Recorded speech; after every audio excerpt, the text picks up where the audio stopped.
You know, I've been silent about this for a very long time because I thought people would call me an imbecile. But I refuse to stay quiet about this.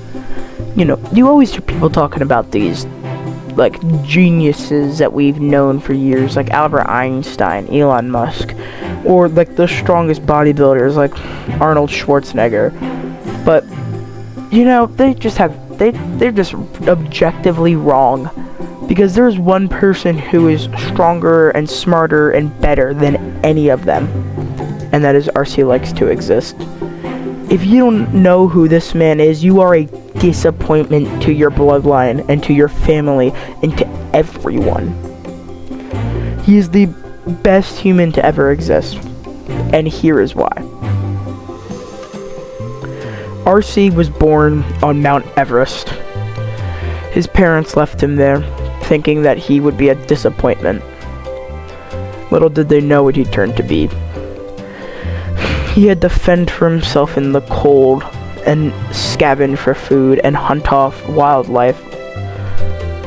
Eventually, because of all this stuff he had to learn at a very, very young age, he became a super genius. One that is better than any of the people we know today. By age 5, he built a supercomputer out of sticks and leaves. What were you doing at age 5? Yeah, playing with trains. Pathetic.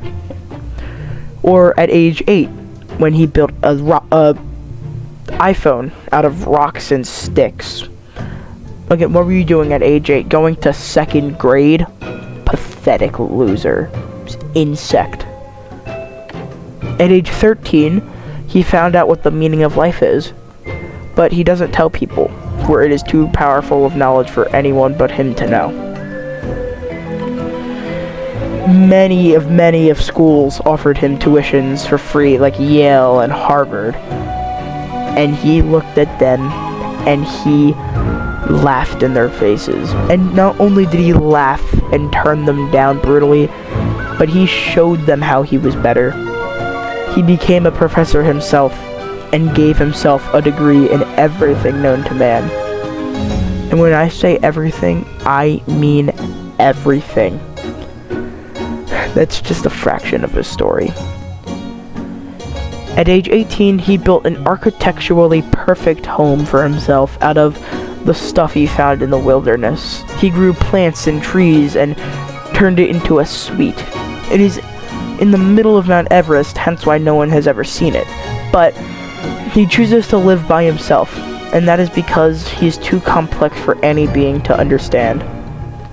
And all of this stuff I've just mentioned, this is just a fraction of his story. I burped.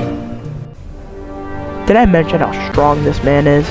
At 4 years old, he already had abs, and by the time he was a man, he had an 8-pack. 8. He's able to bend a light pole with his pinky finger. He's able to rip a piece of leather in 2 pieces with his fingers. And he's able to destroy full buildings with the flick of a finger. But this is only a fraction of what he can do. And anytime, and all the stuff I've just mentioned, that's him using 0.0001% of his power.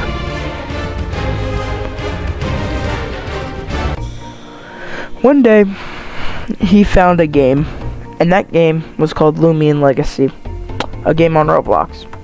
It became the one thing that he fully understood, and it became his one true love.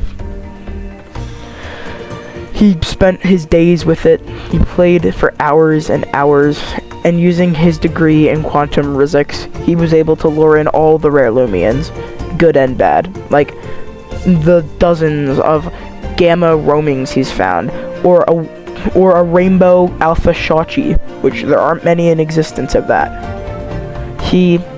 That's just a fraction of what he found, because even then, he's found bad stuff, like a corrupt Cosmeor, and a corrupt Hydremi, and many corrupt route rares, but the good still outweighs the bad. And I believe that with time, he will become the best hunter Lumion Legacy has ever seen.